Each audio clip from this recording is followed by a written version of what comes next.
Arthur Schopenhauer, the German philosopher known for his deep cynicism and sharp insights into human nature, had a rather unforgiving view of social life. He believed that most people engaged in superficial, meaningless interactions, driven by vanity, self-interest, and a fear of solitude rather than any genuine connection. To Schopenhauer, intelligent people were different.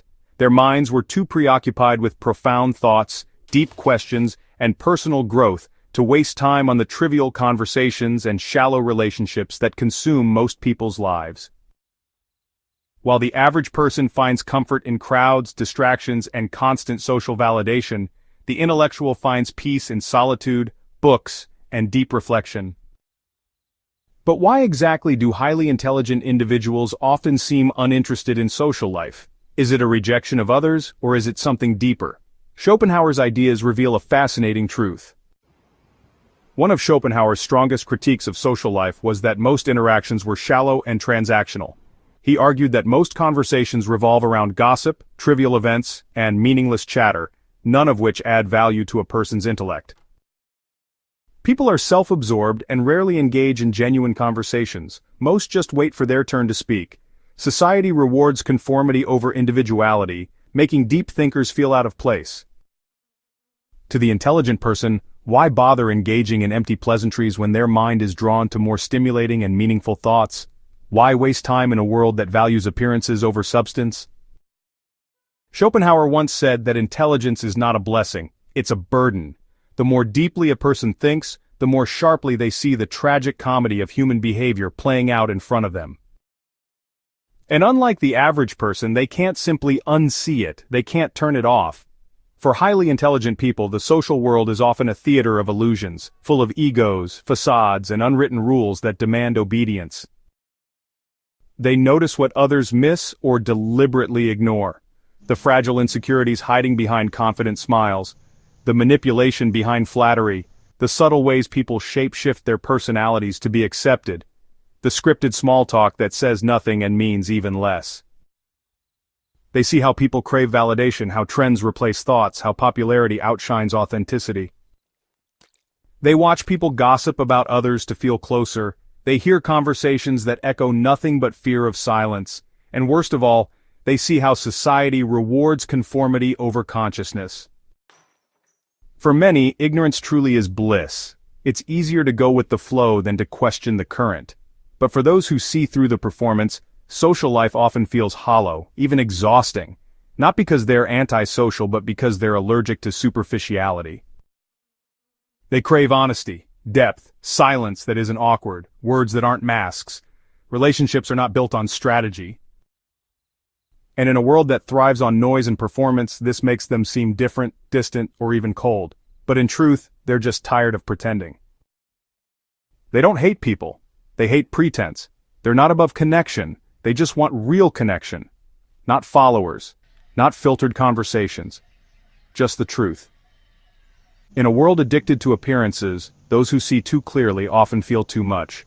And as Schopenhauer implied, that's not a comfortable gift, it's a beautiful, brutal burden. They need intellectual stimulation. For Schopenhauer, the greatest minds are not satisfied with surface-level conversations. They crave depth, wisdom, and knowledge. However, finding people who can match that level of thinking is rare.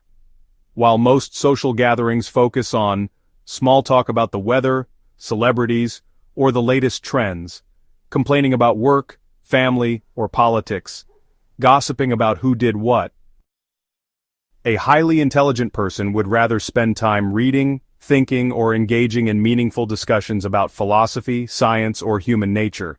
To them, an hour spent on a deep intellectual pursuit is far more valuable than a night of meaningless socializing. Intelligent people enjoy solitude over social approval.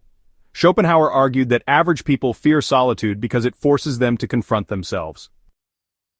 They use social life as an escape from their own thoughts. Intelligent people, on the other hand, find solitude refreshing because their own minds are already rich with ideas. Most people associate being alone with loneliness. But to a deep thinker, solitude is not loneliness, it's freedom. It's a chance to think without distraction, create, write, and explore ideas, be at peace, free from social pressures.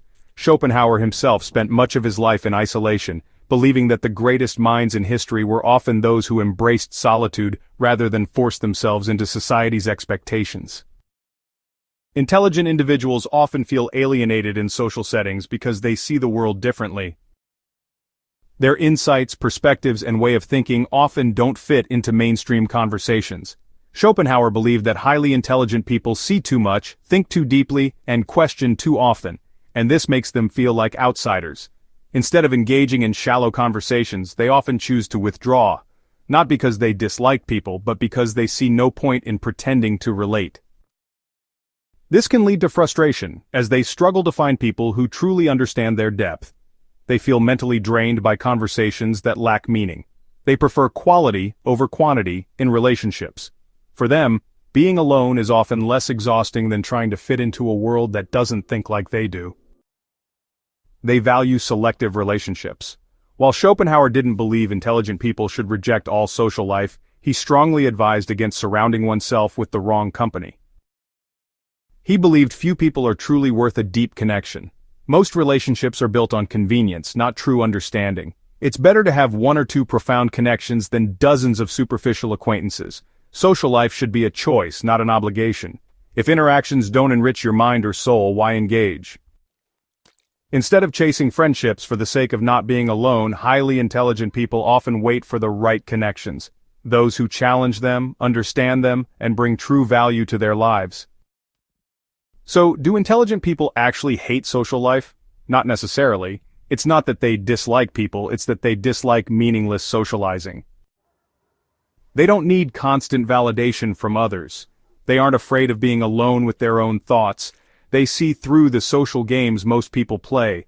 But when they do find the right people, those who share their depth, curiosity, and way of thinking, they can form profound, lasting connections.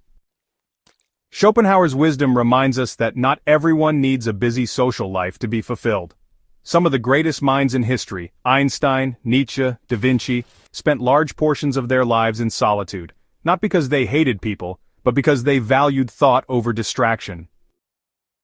So, if you've ever felt different, uninterested in small talk, or drained by social expectations, maybe it's not a flaw. Maybe, like Schopenhauer, you've simply realized that true fulfillment comes not from being liked by many, but from being deeply understood by a few, or even just by yourself.